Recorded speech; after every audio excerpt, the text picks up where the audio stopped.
Bonjour à tous et bienvenue dans ce nouveau numéro d'Immédiat. Bonjour Jean-Yves. Bonjour Nicolas. Et je vous rappelle qu'il est très important que vous partagiez au maximum cette émission autour de vous pour contrer la censure de YouTube, la censure douce qu'on appelle le shadow banning. Jean-Yves, c'est clair que c'est quelque chose qu'il faut que nos téléspectateurs fassent. Nous en sommes victimes, nous le mesurons tous les jours. Un certain nombre de commentaires nous disent « Comment se fait-il ? Je suis abonné à votre chaîne et on ne me le signale plus. » Alors la manière de combattre ça, c'est de relayer. Le message est passé. Au sommaire, aujourd'hui, nous nous intéresserons d'abord à Tourcoing, la ville de Gérald Darmanin, où des émeutes ont lieu dans un quartier dit sensible depuis plusieurs nuits. Nous analyserons ensuite la stratégie d'Emmanuel Macron qui, avec l'appui de médias très complaisants, part en campagne sur le thème de la sécurité, malgré un bilan désastreux. Comme d'habitude, nous reviendrons sur l'actualité médiatique de la semaine dans notre revue de presse. Et enfin, nous reviendrons sur le verdict de l'affaire George Floyd. Derek Chauvin, le policier, a été jugé coupable dans un procès sous très haute tension. Et nous verrons que de nombreux éléments viennent remettre en cause la justesse de ce verdict. Immédiat numéro 345, c'est parti.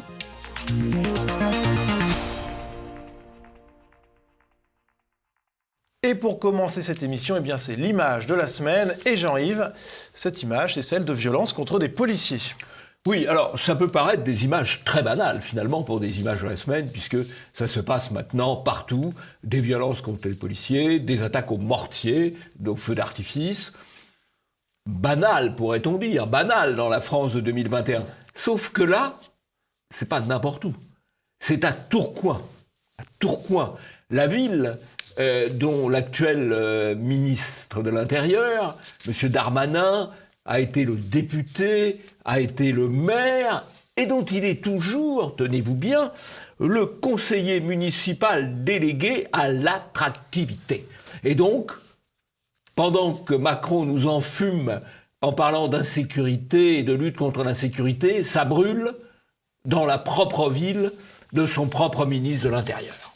Et alors, il y a eu un traitement médiatique assez habituel, finalement, quand on parle d'émeutes de banlieue, mais qui interpelle toujours, avec France Info qui parle d'une soirée agitée à Tourcoing, le HuffPost qui parle d'une troisième nuit de tension en parlant d'incidents, pour France Info encore des échauffourées, et puis La Voix du Nord qui parle de perturbateurs qui jouaient au chat et à la souris avec les policiers, en étant d'ailleurs en minimisant la violence, en parlant de tirs de mortier d'artifice très sporadiques et en déclarant si certaines scènes filmées reflètent une certaine violence, il donne ensuite la parole à des habitants. Si les policiers n'étaient pas là, il ne se passerait rien. Un discours partagé par plusieurs habitants des quartiers selon La Voix du Nord. Bien sûr. En fait, ce qui est en train de se passer actuellement, c'est une guerre de conquête territoriale.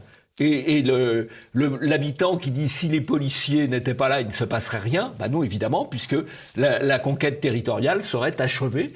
Et donc aujourd'hui, on est dans une opération de conquête territoriale de la part de minorités étrangères dans la propre ville du ministre de l'Intérieur. Il y a eu d'ailleurs, je crois, une attaque d'un policier à son domicile. Des tirs de mortier d'artifice contre le domicile d'un policier. Et donc, vous voyez bien, nous sommes dans une logique, de conquête territoriale, où ceux qui veulent conquérir le territoire, s'attaquent aux forces de l'ordre. C'est aussi simple que cela. Et cela, c'est dans la ville du ministre de l'Intérieur, ce qui, dans un pays où les médias seraient libres, serait un événement majeur. Oui, il a pas été alors que là, ça a été traité, en gros, quelques petits échos, et la presse locale, c'est évidemment un événement majeur, et c'est, je crois, la première fois, me semble-t-il, qu'on a ce type d'événement dans la ville du ministre de l'Intérieur. Passons au premier sujet, sécurité, le coup de com' de Macron.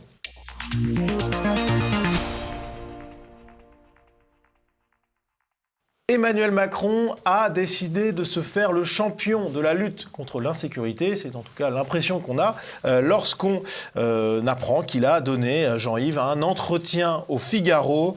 Le titre « Je me bats pour le droit à la vie paisible ». Comme c'est beau. Comme c'est beau. Il pourrait s'occuper de la vie paisible dans la ville de son ministre de l'Intérieur. Mais enfin, passons.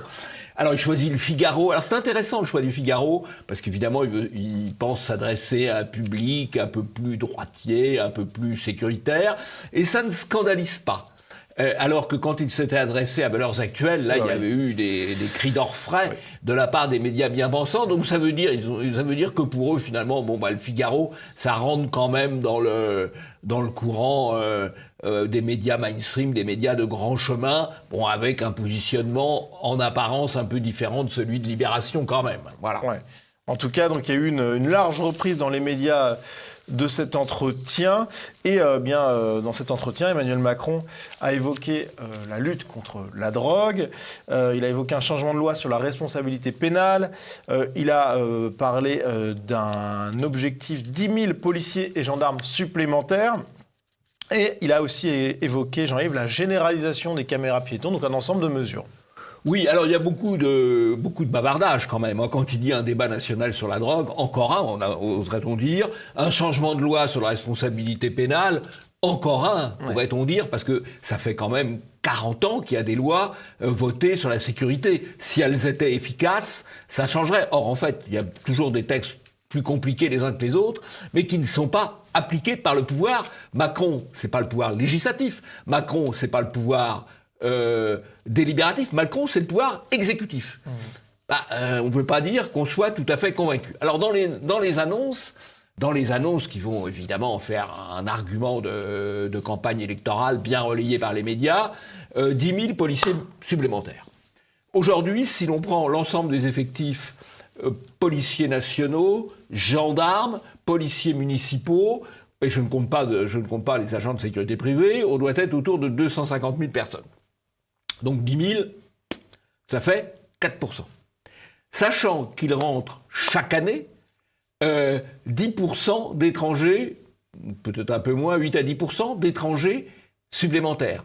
Et que ces étrangers supplémentaires c'est un fait statistique, ça plaît peut-être pas, mais c'est un fait statistique, sont avec une forte proportion dans la délinquance. Ils sont surreprésentés dans la délinquance. Manifestement, c'est pas comme ça qu'on va régler le problème. Ça permet d'en parler, mais ça n'est pas à l'échelle des problèmes. La vraie mesure pour lutter contre l'insécurité, c'est d'abord l'arrêt de l'immigration. Et puis il va falloir trouver aussi ces 10 000 personnes supplémentaires.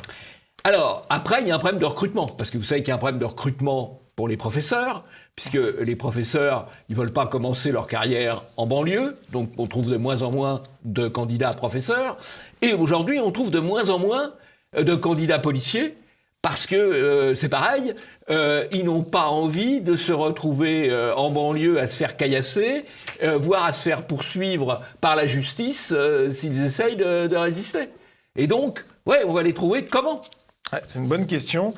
En tout cas, plutôt que d'y répondre, Emmanuel Macron s'est rendu à Montpellier pour une visite très médiatique. On note d'ailleurs que les journalistes se gardent de poser ce genre de questions. Très juste. Très juste. Alors que c'est un fait établi, reconnu d'ailleurs par le ministère de l'Intérieur, les difficultés de recrutement. Ça, les journalistes, il faudrait travailler. Alors là, on rêve. On ne peut pas à la fois faire la campagne de Macron et poser les questions qui fâchent. Et puis travailler. Oui, travailler aussi. C'est un travail à temps plein déjà, la campagne de Macron. Donc il y a eu cette visite à Montpellier qui a été très médiatisée. On a par exemple ce tweet de Guillaume Darey de France Télévisions. Emmanuel Macron a embarqué avec une équipe de la BAC de Montpellier dans une voiture banalisée pour une tournée de 40 minutes sur quelques points chauds de la ville. On a Midi Libre, Emmanuel Macron et Gérald Darmanin sur un point de deal démantelé et à la CAF de la Mosson. Donc Jean-Yves, il y a eu un gros émoi médiatique autour de cette visite. Alors ça, là aussi, on est dans la blague.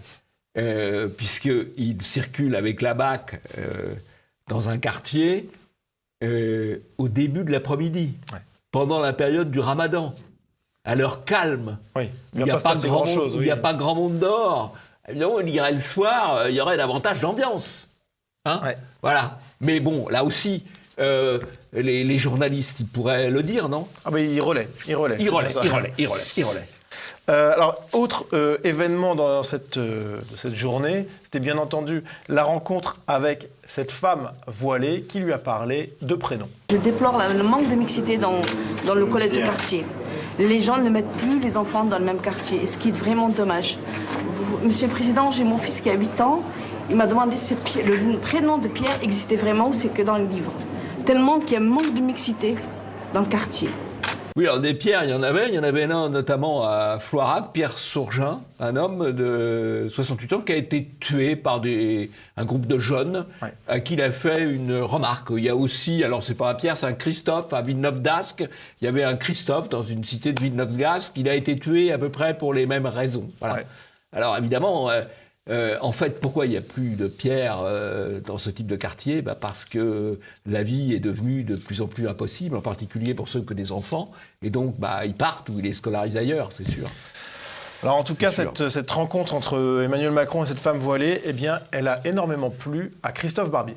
Intéressant de voir cette femme qui maîtrise parfaitement le français, qui est voilée, dont on ne sait pas si elle est française, de première, deuxième génération. Elle demande de la diversité. Elle veut juste la République. Elle veut la laïcité, la liberté de pratiquer la foi qu'elle veut, mais elle veut la mixité, l'école républicaine. Donc c'était, si j'ose dire, l'interlocutrice idéale pour que le président puisse montrer ce qu'il veut faire avec sa loi. Il est grandiose, Barbier. Il est grandiose. Il est grandiose. En 20 secondes, il nous dit, elle parle parfaitement le français. Ce qui n'est pas le cas. Ce qui n'est pas le cas. 2, il nous dit, elle défend la République, la laïcité. Elle n'en parle absolument pas. 3, alors ça, c'est là que c'est plus intéressant. Il nous dit, c'était l'interlocutrice idéale du président. Évidemment, parce qu'on est dans une opération de com. Alors, qu'est-ce qu'il a fait, le président ? Il a organisé le voyage, ses conseillers en communication ont choisi les éléments de langage, et ensuite, la préfète et les services préfectoraux ont choisi les bons interlocuteurs pour tenir le bon discours. Et on avait déjà eu à Montpellier une petite campagne sur le thème on veut des enfants blonds dans nos écoles. C'était en 2015. Voilà. On a vu d'ailleurs aussi la même campagne en Essonne, etc. Donc là, on a choisi les éléments de langage qui permettent à Macron de faire passer son message, qui n'est pas un message de sécurité ou de fermeté, qui est un message dit de mixité, c'est-à-dire d'imposer toujours plus d'immigration aux Français, en particulier aux Français les plus pauvres. Alors justement, on a Emmanuel Vargon, qui est ministre du gouvernement, qui a reparlé de ce sujet, et notamment de mixité sociale. La prise de parole de cette femme très forte hier, c'est bien la demande de mixité. La demande de mixité de la part de populations pour lesquelles on pense qu'on a une forme de préjugé, pensant que chacun veut rester entre soi. Et en fait, c'est pas vrai. Et moi, je me déplace beaucoup dans des quartiers populaires, en ville, dans la ruralité. Et les gens, en fait, sont en demande de cette mixité sociale. Et ce que cette femme dit, c'est une demande de mixité sociale et de mixité culturelle. Moi, c'est pour ça que je me bats pour qu'il y ait du logement social partout. Parce que le logement social, c'est le logement de tous les Français, c'est le logement de 70% des Français. Et le logement social, c'est un instrument parmi d'autres de cette mixité fondamentale dont on a besoin. Je pense que c'est extrêmement important, cette volonté qu'on a de tous vivre ensemble et de respecter des cultures différentes et de se mélanger entre classes sociales, elle existe. Bon, alors, Madame Vargon, on va rappeler quand même un petit peu le contexte. Son père n'est pas responsable de son père, a été ministre de l'immigration de Giscard d'Estaing. Et donc, si la politique qu'il avait conduite, peut-être qu'il a saboté de Giscard d'Estaing, avait été efficace, le problème n'existerait plus aujourd'hui. Elle nous dit plus de mixité sociale, plus de mixité culturelle. En fait, allez, disons les mots, c'est plus de mixité ethnique, plus de mixité raciale, plus de mixité religieuse, et elle veut, par sa politique du logement, imposer la présence d'un nombre supplémentaire d'immigrés, en particulier, je me répète, aux Français les plus pauvres, parce que les autres, ils partent. Ça s'appelle le white flight. Alors, d'ailleurs, Madame Vargon est très bien placée pour parler de cela, puisqu'elle-même habite une belle villa à Saint-Mandé. Alors, pour ceux qui ne connaissent pas l'Île-de-France, c'est l'une des villes les plus chics de l'Île-de-France. C'est l'équivalent de Neuilly, si vous voulez. Vous avez Neuilly à l'ouest, comme ville la plus chic, et vous avez Saint-Mandé à l'est, à côté de Vincennes et du Bois. Voilà. Et elle, depuis sa villa de Saint-Mandé, elle veut imposer la mixité sociale. Bien entendu, les médias ne lui posent pas la question. Ouais. C'est sûr que si elle vivait quelques mois dans un logement social à Saint-Denis ou à Trappes, peut-être qu'elle reverrait un petit peu sa position sur le logement social et la richesse du vivre ensemble. Je pense qu'on pourrait se contenter de quelques semaines, voire de quelques jours, voire de quelques heures. Mais voilà des questions que les médias pourraient poser quand même. C'est vrai. Hein? Donc, en tout cas, ce qui est incroyable, tout ça, c'est qu'on a l'impression, c'est une impression, je pose la question un peu naïvement, mais je pense qu'on a la réponse, on a l'impression que Macron est tout simplement en campagne. En tout cas, c'est ce qui transparaît quand on l'écoute parler aux policiers à Montpellier. Et merci infiniment de cette action. Je sais que les temps ont été durs pour certains et continuent à l'être. On est déterminés, on va surtout s'en donner les moyens et vous en donner les moyens, parce que c'est ce qu'on vous doit. Là, il est en mode promesse. Hein. Oui. Donc, il promet des moyens aux policiers. Il y a quelques mois, sur Brut, c'est pas des moyens qu'il promettait aux policiers. Là, il s'adressait à un public, on va dire, banlieue, un public racaille sur Brut. Et là, il promettait davantage de contrôle de leur action en mettant en place une plateforme avec la LICRA, avec le défenseur des droits, et j'en passe. D'ailleurs, apparemment, ça n'a pas beaucoup avancé. Bon, mais c'est les promesses, quoi. Il segmente et il tient à chaque catégorie ce qui convient, tout en faisant quand même avancer son projet, qui est toujours plus d'immigration, qui peut difficilement déboucher sur davantage de sécurité. En tout cas, Jean-Yves, cette campagne, elle a été donc massivement relayée par les médias.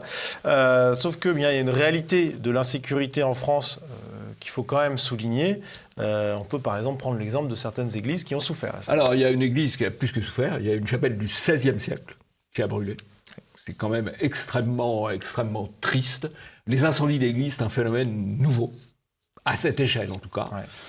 On a eu, évidemment, c'est moins grave, on a eu des tags sur la basilique Saint-Cernin, la basilique romane, 11e, 12e siècle de Saint-Cernin à Toulouse. C'est des tags, c'est moins grave. Sauf que pour une mosquée, les tags, ça justifie le déplacement du ministre de l'Intérieur, comme on l'a vu lors de l'affaire de Rennes, il y a une semaine ou 15 jours. Voilà.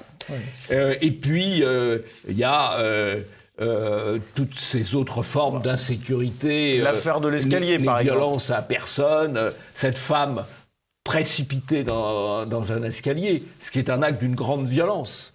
Voilà. Et on a également eu aussi une autre affaire qui est plus grave en soi, évidemment. C'est celle des policiers brûlés à Viry-Châtillon, Jean-Yves, avec un verdict trop clément pour Thibault de Montbrial, qui, dans le Figaro, parle d'un naufrage judiciaire. Oui, alors, Montbrial est l'avocat de l'État, l'avocat des policiers en règle générale. Bon, donc, il défend ses clients. C'est quand même assez rare qu'un avocat parle de naufrage judiciaire. Bon, même s'ils ne sont pas toujours contents des jugements ou des verdicts, là, il parle de naufrage judiciaire. Pourquoi ? Parce qu'il y a eu... beaucoup d'acquittements, plus d'acquittements qu'en 3 acquittements supplémentaires. Alors, on peut dire, bah oui, mais on n'avait pas tout à fait les preuves. Enfin, ça dépend, on n'est pas toujours aussi regardant. On y reviendra. On y reviendra. Mais surtout, il y a un affaiblissement des peines des gens qui sont considérés comme coupables. Donc là, il n'y a plus de doute, en tout cas dans la décision judiciaire. Alors que c'est évidemment gravissime. Une tentative de meurtre par incendie sur des policiers, c'est gravissime. Bon, pour la justice, finalement, c'est pas bien grave. C'est un exemple parmi nous, vous savez, parmi d'autres, de ce que je dénonce, vous le savez, comme la narco-tyrannie, c'est-à-dire la répression féroce des gens plutôt bienveillants et pas délinquants. Il utilise le détournement des forces de l'ordre pour une répression féroce, souvent contre la liberté de manifester, liberté de circuler, liberté de s'exprimer. Et en même temps, un laxisme assez grand pour les crimes violents, les violences contre les personnes et pour tout ce que commettent les racailles. Alors Jean-Yves, il y a eu une phrase qui a fait débat. L'avocat général qui, lors de son réquisitoire, aurait déclaré en parlant des accusés qu'ils étaient une richesse pour notre société ou notre pays. Sauf que le ministre de la Justice, Éric Dupond-Moretti, a nié que cette phrase ait été prononcée. Alors, c'est assez complexe. Vous savez que le procureur, il a des réquisitions écrites. Ouais. Réquisitions écrites qui soumet d'ailleurs à sa hiérarchie, surtout dans une affaire de cette importance. Et puis, il a un plaidoyer. Un plaidoyer qui est un plaidoyer oral, qui en règle générale se rapproche du plaidoyer écrit, mais peut s'en écarter soit sur des choses importantes, soit dans l'expression. Et donc, Dupond-Moretti explique qu'il y a eu une désinformation en se fondant sur le rapport écrit qu'il y a eu, ça c'est sûr, la réquisition écrite du procureur, alors que Montbrial, et les gens qui ont repris Montbrial, l'avocat, lui, il dit ce qu'il a entendu. Voilà. Et donc, les médias n'ont pas fait beaucoup d'éclairage là-dessus, là aussi, si ce n'est pour relayer les propos de Moretti, qui d'ailleurs s'en est pris à Marine Le Pen, qui n'avait fait que reprendre elle-même les propos de l'avocat à Montbrial. Alors Jean-Yves, pour clore ce sujet sur le coup de com' de Macron, quand même des preuves que la fermeté fonctionne dans certains cas. Premièrement, à Strasbourg, le livreur Deliveroo qui ne voulait pas livrer des Juifs a été expulsé vers l'Algérie. Ça c'est très bien. C'est très bien, mais c'est très rare. C'est un début. Oui. Parce que je pense qu'il faudrait expulser vers l'Algérie ou la Tunisie ou le Maroc ou la Turquie ou que sais-je encore tous les livreurs clandestins d'Uber Eats et de Deliveroo. Et Dieu sait s'il y en a. Il y en a. Mais en tout cas, peut-être pas tous, mais beaucoup. En tout cas, c'est extrêmement rare qu'il y ait une expulsion comme ça, surtout vers l'Algérie. Ce qui prouve que c'est possible. C'est possible, donc c'est possible. Ce qui prouve que c'est possible. Et autre élément, c'est avec le retour des frontières dû au coronavirus, la hausse spectaculaire du nombre de clandestins et de passeurs arrêtés aux frontières, Jean-Yves. Oui, alors on a un triplement des arrestations, des interpellations et des refoulements à la frontière espagnole et un plus que doublement aux frontières italiennes. Aux frontières espagnoles, on peut dire que les identitaires ont fait du bon boulot en attirant l'attention sur la nécessité de les contrôler. Effectivement, ils étaient ça leur vaut une Haute-Garonne. Enfin, ils ont fait le boulot, quoi. Ils étaient au col du Portillon et ils ont fait le boulot, effectivement. Passons à la revue de presse.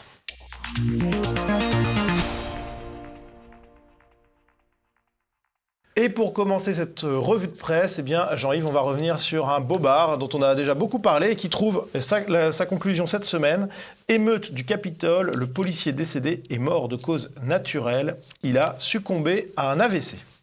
Alors, vous savez que lors de l'affaire de l'invasion, plutôt bon enfant d'ailleurs, du Capitole, début janvier, les médias ont bombardé et bobardé sur le fait qu'il y aurait eu 5 morts. Ils le font toujours encore. Ils le font encore, ils répètent 5 morts. Alors sur les 5 morts, il y en a 3 dont on a très vite plus entendu parler parce que leurs morts n'avaient aucun rapport avec l'événement du Capitole. Il en reste 2. On va parler du deuxième.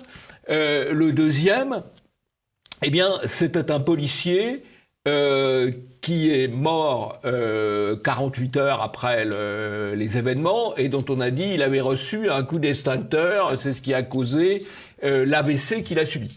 Or, il n'avait pas reçu de coup d'extincteur et il est établi aujourd'hui que sa mort n'a eu aucun rapport avec les événements du Capitole. Cause naturelle. Cause naturelle. Et donc le seul mort qui reste, c'est la jeune manifestante, Ashley Babbitt, qui a été abattue à bout portant par un policier, sans qu'il n'y ait de justification à ce qu'il faut bien appeler un meurtre, pour lequel la justice américaine n'a pas enquêté. On verra tout à l'heure qu'il y a des meurtres qui sont plus sévèrement réprimés que d'autres. Jean-Yves, autre actualité aux États-Unis toujours, avec Project Veritas, cette association qui dévoile des scandales journalistiques aux États-Unis, dont le fondateur, James O'Keefe, a été censuré par Twitter après une campagne qui démontrait la propagande de CNN. Oui, voilà, la démonstration de la propagande de CNN a conduit à la censure de O'Keefe sur Twitter. Bon, il réagit parce que lui-même engage des poursuites. Et je crois qu'il faut se défendre parce qu'il n'y a pas de raison que ces grands GAFA imposent leurs règles indépendamment de tout droit et notamment de tout droit à la liberté d'expression. Alors, puisqu'on parle de réseaux sociaux, Jean-Yves, votre actualité, le gouvernement va dépenser 2,8 millions d'euros, une sacrée somme, pour surveiller sa réputation en ligne. Bah oui, 2 millions, c'est pas mal, hein. À On 2,8 espère millions, qu'ils près ne de 3 font que millions. surveiller et pas contrer. Enfin, parce que quand on voit le nombre de trolls de la République En Marche sur les réseaux sociaux, on se demande bien qui les paye. En tout cas, pour l'instant, ça reste de la surveillance de réputation. On va voir ce que ça va être exactement. Mais enfin, ça fait quand même un petit peu peur. Oh non, on n'a pas peur de ça quand même. Notre réputation est au-dessus de tout soupçon. Exactement. Oui, c'est vrai. Non. Alors Jean-Yves, on a beaucoup parlé dans les médias de l'enlèvement de la petite Mia. Pourquoi cette couverture médiatique massive ? Alors bon, un enlèvement d'enfant, ça a toujours un petit côté un peu spectaculaire. Ensuite, ça permet de défendre le système de placement des enfants en dehors de leur famille d'origine ou de leurs parents, qui peut être justifié parfois, mais qui peut aussi déboucher sur des abus. Ça permet aussi de combattre l'école à la maison, qui est une nouvelle ligne de front du système. Il faut expliquer pourquoi on peut... Alors, et là, on peut attaquer tout ça... On a utilisé tout ça parce que le personnage... qui est au centre de l'affaire apparemment, M. Daillet, est peut-être un peu mythomane. Et on l'a accusé, alors c'est assez marrant si on peut dire, c'est pas très original, on l'a accusé d'être d'ultra-droite et d'extrême droite. Alors c'est vrai que ça fait peur, parce que c'est un ancien du MoDem. Donc on est vraiment dans l'ultra-droite, radical. L'ultra-extrême droite radicale, il était président, non c'est pas rien, il était président de la fédération de Haute-Garonne du MoDem. C'est l'extrême droite, ultra-droite, je vous dis. Et pour revenir un peu là-dessus, ce qui est incroyable, c'est que BFM, alors on va mettre leur crédit pour une fois, note quand même que des ouvrages anarchistes ont été saisis au domicile perquisitionné des gens qui ont enlevé Mia. Ouais. Donc c'est ultra-droite, anarchiste... Ultra-droite, extrême-droite... mais d'extrême-gauche quand même, quoi. C'est l'anarchisme de Beyrouth. Bon, c'est vraiment... effectivement. Alors, Jean-Yves, les médias, on peut parler d'un chiffre édifiant, celui du pourcentage de nouveau-nés dépistés pour la drépanocytose en 2019. Les chiffres sont parvenus à notre connaissance très récemment. On le rappelle, c'est une maladie génétique qui touche des parents dont les enfants dont les parents sont originaires de départements d'outre-mer, l'Antilles, la Guyane, la Réunion, l'Afrique noire, le Cap-Vert, l'Amérique du Sud, notamment le Brésil, l'Inde, Madagascar, les Comores, etc. L'Afrique du Nord également, le pourtour méditerranéen et le Proche-Orient. Et Jean-Yves, les chiffres sont sortis des nouveau-nés dépistés à cette maladie, ce qui permet de donner une cartographie un petit peu de la naissance des naissances extra-européennes. Voilà, alors ce qu'on constate, c'est qu'il y a une augmentation constante, il y a à nouveau une augmentation en ce qui concerne les nouveau-nés dépistés. On était à 31% en 2010, à 39% en 2016, et on est maintenant à 42% sur l'ensemble du territoire métropolitain. Donc il y a toujours une progression. C'est un ordre de grandeur, parce que peut-être qu'on dépiste des gens qu'on ne devrait pas dépister, peut-être qu'il y a des gens qu'on devrait dépister qu'on ne dépiste pas, c'est jamais parfait. Oui. Mais on ne dépiste pas non plus, sans doute, les enfants qui naissent au domicile, mais qui sont en très petit nombre, puisqu'il y a moins de 5% des naissances qui ont lieu à domicile. Bon. Puis les Asiatiques ne sont pas compris dedans, donc c'est un ordre de grandeur. C'est un ordre de grandeur. Ce qui est notable, c'est qu'il est en augmentation, et que les chiffres sont particulièrement forts en Île-de-France, où ils sont de 74%. Voilà. C'est peut-être la dernière année pour laquelle on dispose des chiffres, puisque pour éviter de les connaître, d'avoir à les connaître, on va casser le thermomètre et sans doute généraliser le dépistage à tous les enfants, y compris à ceux qui n'ont rigoureusement aucun risque d'être dépistés à cette maladie, puisqu'encore une fois, elle est liée à certaines zones. Voilà. Ouais, effectivement, dès 2020, a priori, on a des témoignages selon lesquels il y a une généralisation qui est effectuée notamment dans des maternités parisiennes. Jean-Yves, actualité médiatique et radiophonique avec les audiences radio qui sont connues. Les radios enregistrent une perte d'audience historique, note Le Monde. France Culture qui titre « C'est une sorte de crash ». Alors on a quand même France Inter qui reste leader, mais RTL et RMC en difficulté. Jean-Yves, que dire de cette actualité ? Alors, je crois que c'est sans doute un phénomène important, peut-être générationnel, les jeunes écoutent moins la radio, lié aussi probablement aux événements. Oui. Les gens circulent moins, or on écoute la radio quand on marche, quand on fait du vélo, quand on est dans les transports en commun, quand on est en voiture, donc ça peut être aussi un phénomène. Il y a le développement effectivement de la présence directement sur les médias, sur son smartphone, sur son ordinateur. Bon, voilà des explications. Il y a peut-être aussi le fait que les radios répondent pas tellement à la demande. Bon, il y a finalement des radios qui peuvent répondre à une demande de gauche, qui sont les radios de service public. Malheureusement. France Info, France Inter. Revenir sur cette phrase 2 secondes, en fait, les radios qui répondent à la demande d'auditeurs de gauche, ce sont les radios de service public. C'est incroyable. Absolument, c'est incroyable. Oui, c'est pas un lapsus de ma part. Par contre, les autres radios, elles ne peuvent pas répondre, elles répondent moins aux auditeurs de gauche. Donc elles ne les ont pas, et elles répondent évidemment pas aux auditeurs de droite, puisqu'elles sont politiquement correctes. Voilà. Ouais. Alors, autre actualité médiatique, Jean-Yves, France Info qui titre « J'ai perdu 15 amis en un mois. Au Brésil, des habitants racontent un an de pandémie de Covid-19 hors de contrôle ». C'est un article de Élise Lambert. Oui, alors là, et le coup des 15 amis de 25 à 40 ans. C'est-à-dire dans une tranche de population où il y a moins de morts du Covid que de la grippe. Ouais. Bon, donc c'est évidemment complètement fantaisiste comme affirmation.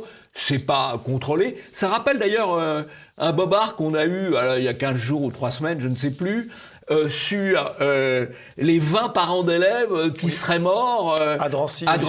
Dans un lycée de Drancy, 20 parents d'élèves seraient morts.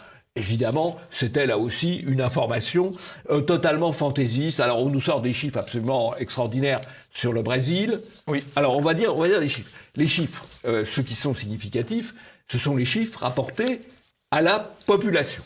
Alors, rapportés à la population, le Brésil, dont on nous dit que la situation est apocalyptique, il y a 20%, c'est pas négligeable, 20% de morts en plus par habitant, 180 par 100 000 habitants, alors qu'en France, on est à 150 par 100 000 habitants. Oui. C'est pas négligeable, c'est pas radicalement différent non plus. On nous sort aussi l'Inde. Alors là, l'Inde, le variant indien. Le variant indien, bien sûr. C'est pas l'été indien, c'est le variant indien. Et on nous dit, il y a un jour, il y a eu 2000 morts. Bah oui, 2000 morts sur 1,4 milliard habitants. Ça fait 1,4 milliard 400 millions. 400 millions, 400 000, 1,4 milliard d'habitants, ça fait l'équivalent de 100 morts en France. Bon, c'est pas négligeable, mais c'est pas non plus ce qu'on veut bien nous vendre. Il nous a dit, j'entendais ce matin dans la radio, vous voyez. Comme quoi vous l'écoutez encore. En voiture, dire il y a eu 350 000 cas constatés. Bah oui, 300 000 cas constatés, ça équivaut à 17 000 en France.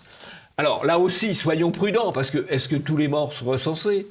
Est-ce que tous les cas sont recensés ? En ce qui concerne la France, on sait d'ailleurs qu'en ce qui concerne les morts, on compte les gens qui meurent avec le Covid, mais pas forcément du Covid. Donc toutes ces statistiques sont évidemment doivent être analysées. C'est pas les médias qui vont s'en charger. C'est pas les médias qui vont s'en charger, mais en tout cas, les médias, par contre, ils se chargent de choisir le chiffre qui fait peur. Ouais, exactement. Voilà. Alors maintenant, comme il n'y a plus trop de chiffres qui font assez peur en France, ni en Europe, hop, on va les chercher dans le reste du monde. Autre actualité médiatique, Jean-Yves, Libération qui faisait sa une sur Barbarin, sur la condamnation du cardinal Barbarin en 2016, et finalement, autre traitement. Grande classique, plusieurs unes sur la condamnation et le procès de Barbarin, un entrefilet pour dire finalement il n'y avait rien. Ouais, c'est classique. Judiciairement, il n'y avait rien. Voilà.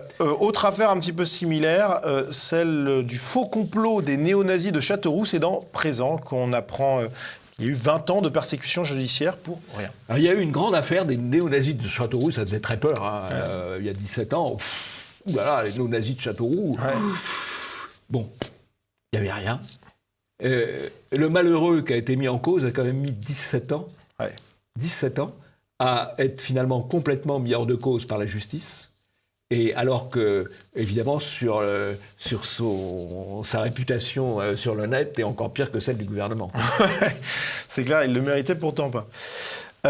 Autre sujet, Jean-Yves, Alice du collectif Némésis qui était chez Hanouna sur Touche pas à mon poste et qui a été prise à partie par le rappeur Brulux, qui lui a conseillé de porter le voile puisqu'elle serait plus belle comme cela, ce sont ses propos.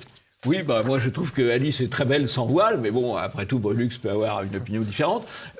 Alice a été très courageuse, c'est remarquable, ces jeunes femmes comme Thaïs d'Escuffon ou Alice qui vont dans la fosse au lion, il faut bien dire. Alors, c'est des émissions qui sont quand même assez polluées et assez polluantes. Très bas de gamme, ouais. Très bas de gamme, mais au moins, elles peuvent s'exprimer. Je pense que ces jeunes femmes devraient aussi pouvoir s'exprimer sur VA+, sur CNews et sur des médias plus généralistes. Ouais, dans le Figaro. Et dans le Figaro, le Figaro Vox. Voilà. Je crois que c'est anormal que elles n'aient pas accès à ces médias-là. Elles sont courageuses d'aller dans ce type de médias parce que c'est quand même très, très piégeant, très piégeux et très difficile. Bravo à elles. Et pour conclure, Jean-Yves, une nouvelle judiciaire avec le fait que Hervé Ryssen, dont on avait déjà parlé, est sorti de prison. Oui, alors il ne s'agit pas de savoir si les propos de Ryssen sont sympas ou méchants, bons ou mauvais, diaboliques ou pas. C'est que moi, je considère qu'il n'est pas bien de mettre en prison en France pour délit d'opinion. Et donc, quand quelqu'un qui a passé, je crois, 6 mois ou 8 mois en prison pour délit d'opinion sort, c'est plutôt une bonne chose. Passons au deuxième sujet. Derek Chauvin est-il une victime sacrificielle ?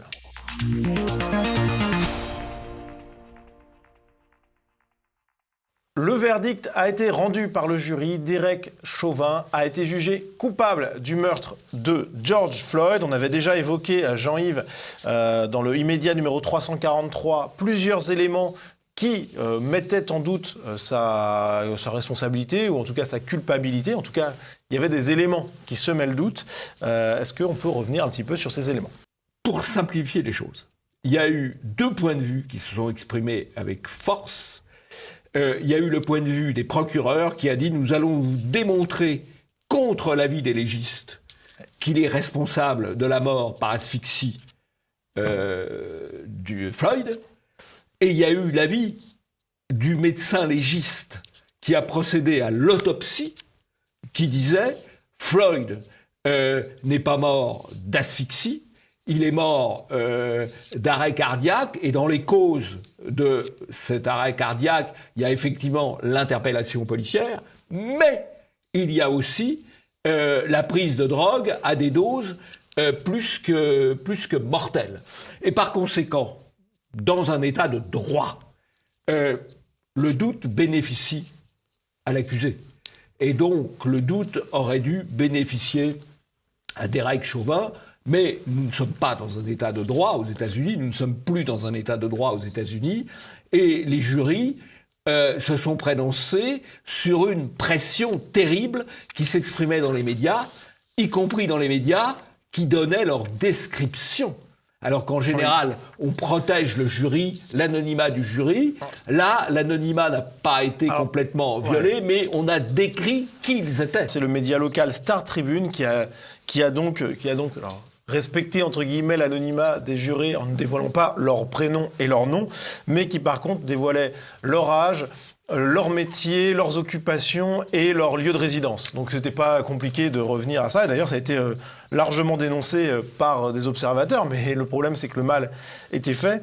Et pour revenir aussi sur des éléments qui sont apparus lors des auditions du procès, on a appris, c'est assez incroyable, que des pilules de drogue, qui étaient un mélange de fentanyl et d'amphétamine, ont été retrouvées à moitié ingérées puis recrachées dans la voiture dans laquelle George Floyd a été interpellé, ainsi que dans la voiture de police, avec l'ADN de George Floyd sur ces pilules. Donc, ça tendrait quand même à montrer qu'il a tenté d'ingérer ces pilules avant ou pendant le contrôle pour les cacher. Et aussi, il y a eu l'audition du médecin légiste qui a été longuement entendue, près de 2 heures d'audition, et qui a maintenu qu'il n'y avait pas eu d'asphyxie selon lui. Et ça, les jurés ne l'ont pas entendu. Ils ont plutôt écouté les procureurs, qui, je le rappelle, vous le disiez, mais lors du début du procès, avaient déclaré, c'est le média Star Tribune qui le relève, le procureur principal a déclaré aux jurés que bien que le légiste ait conclu à une mort par arrêt cardiaque, les procureurs prouveraient que George Floyd était mort par asphyxie. Enfin, c'est vraiment incroyable, quoi. C'est assez extraordinaire. Et autre chose qui est extraordinaire, c'est le traitement par les médias français. On a le cas du Monde, par exemple. On pourrait en dire beaucoup, mais le temps nous est compté. L'émission arrive à sa fin. Avec ce titre, « Mort de George Floyd, l'Amérique soulagée par un verdict historique ». C'est un article de Carrie Newton, un correspondant du Monde à New York. Donc elle commence déjà en parlant du racisme systémique qui ronge l'institution policière. Alors on va vous donner 3 chiffres. 3 chiffres. On fait un peu de statistiques. Ouais. Voilà, c'est moins fort que l'émotionnel, mais ça faut quand même en faire. Alors, les chiffres. D'abord, dans l'ensemble des Américains tués par la police, il y a 29% de Noirs. 29% de Noirs parmi les gens tués par la police par balle. Ou tués par la police. Tués par la police. Alors c'est vrai que c'est plus que la population afro-américaine qui représente 13% de la population américaine. Sauf que 29%, c'est inférieur, vous en conviendrez, à 48%. Et 48%, c'est le nombre de meurtres commis par des Noirs, le pourcentage de meurtres commis par les Noirs aux États-Unis. Donc, pour récapituler, ils sont 13% de la population, mais ils commettent 48% des meurtres. 48% des meurtres contre des Blancs, contre des Asiatiques, et aussi beaucoup, essentiellement, d'ailleurs, contre des Noirs. Donc, vous voyez qu'il n'y a pas... C'est assez normal que les Noirs aient davantage affaire à la police, voire de manière malheureuse, puisqu'ils sont beaucoup plus mis en cause, auteurs de meurtres et auteurs de violences. Ce sont des faits. Ce sont des faits. On a d'ailleurs le même phénomène en France. On pourrait rajouter quelque chose. Il faut savoir que depuis l'affaire Floyd, les meurtres commis dans les grandes villes américaines, New York, Minneapolis, Philadelphie, ont augmenté entre 40 et 50%. Et ces meurtres, beaucoup des victimes doivent en être des Noirs, d'ailleurs, tués par d'autres Noirs. C'est ça la réalité, puisque la police s'est un peu retirée de ces villes. Et donc, le résultat, c'est une augmentation de la criminalité. Voilà des chiffres que vous avez peu de chances de trouver dans les médias de grand chemin. Mais que vous pouvez trouver... Et même, malheureusement, dans les médias, on va dire, semi-alternatifs, qui pourraient faire davantage d'efforts. Et tous ces chiffres, vous pouvez les retrouver sur le site de Polémia ou même sur mon site personnel, puisque c'est moi qui ai rédigé cet article. Les Noirs américains tués par la police ne sont pas victimes de racisme. Vous retrouverez également des études sur la question, des études sociologiques et scientifiques qui démontrent bien qu'il n'y a pas de biais raciste contre les Noirs lorsqu'on parle des tirs policiers mortels. Toujours dans cet article du Monde qui vaut son pesant de cacahuètes, Jean-Yves, on va aller sur cette photo d'illustration où on voit Joe Biden comme un saint, finalement. Oui, c'est bon. Je ne comprends pas, d'ailleurs, que la réalisation de TV Liberté ne me mette pas aussi une auréole, et à vous, il n'y a pas de raison, c'est injuste. Ouais, mais on voit vraiment que c'est une faute, c'est fait exprès, c'est volontaire. Mais c'est pas la première fois qu'on le signale. Oui, c'est vrai. On avait d'ailleurs signalé une fois Joe Biden en saint et Trump en diable. Voilà, donc... Vraiment, là, on y va dans la propagande. On ne lésine plus sur les moyens. Alors, pour conclure, Jean-Yves, est-ce que finalement, Derek Chauvin, ça a été une victime sacrificielle ? C'est une victime sacrificielle et je crois, je le redis, c'est la fin de l'état de droit, comme la fraude lors de l'élection américaine, où les fraudes ont été un élément de recul de l'état de droit. On nous bassine avec l'état de droit, c'est fini. Donc, victime sacrificielle d'une nouvelle religion, celle de l'autre avec un A majuscule. Jean-Yves, pour conclure cette émission, vous avez un coup de chapeau. Un coup de chapeau à Thaïs d'Escuffon, qui signale un fait absolument incroyable. Là encore, on est dans l'anarcho-tyrannie. Un certain nombre de jeunes identitaires avaient mis une affiche contre le maire islamiste de Goussainville. Adidas, je crois, ils avaient dit Adidas aujourd'hui, le califat demain. Bon, c'est un trait d'humour, d'humour noir d'ailleurs, malheureusement. Et ils se retrouvent au tribunal correctionnel pour cette simple action. Et donc, Thaïs d'Escuffon lance un petit appel pour qu'il soit soutenu, ce qui paraît tout à fait légitime. Eh bien, on va écouter Thaïs qui nous parle de cette affaire. Pour avoir dénoncé cette réalité, les jeunes militants ont été convoqués au poste de police, il y a une garde à vue, une volonté de perquisition chez eux, et en plus, un procès qui va avoir lieu demain, le 22 avril. Vous pouvez déjà remarquer la persécution judiciaire hors norme dont ils sont victimes. Et pourquoi je vous parle de cet événement aujourd'hui ? Je vous parle en tant que porte-parole de l'ASLA, qui est une association de soutien aux lanceurs d'alerte qui aura pour unique fonction de communiquer sur les procédures judiciaires et qui n'est absolument pas un mouvement activiste. Combattre l'islamisme n'est pas un délit. Nous avons le droit, en France, de dénoncer le fait qu'un maire soit islamiste fiché S. C'est simplement dénoncer une réalité. Et sur ces paroles de combativité, c'est la fin de cette émission. Merci à vous de l'avoir suivi. N'oubliez pas, diffusez-la au maximum autour de vous. Et Jean-Yves, on se dit à la semaine prochaine. À la semaine prochaine.